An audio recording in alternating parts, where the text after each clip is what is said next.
আজকের প্রশ্ন, কুন্তির পুত্র অর্জুন পূর্ব জীবনে কে ছিলেন? তার উত্তরে কি বলছেন যে পূর্বকালে অর্জুন নব নামক এক মহান ঋষি ছিলেন। দন্তব নামে এক পরাক্রমশালী সদা যুদ্ধত্ব রাজ্য অহংকার বশত এই ন ঋষির সঙ্গে যুদ্ধ করবার উদ্দেশ্য প্রস্তুত হলে ঋষির কতগুলো স্বর ঘাস নিক্ষেপ করেন, আর ঋষিকে সংহার করবার নিমিত্ত রাজ্য সৈন্যদের নিক্ষিপ্ত সমস্ত ভীষণ অস্ত্রই তৃণাঘাসের দ্বারা বাধা প্রাপ্ত হল। মায়ার প্রভাবে ঋষি দম্ভের সৈন্যদের চোখ কান নাক বিকৃত করে দেন।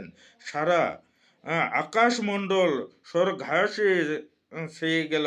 সেই দৃশ্য দেখে রাজা উদ্ধত আমার মঙ্গল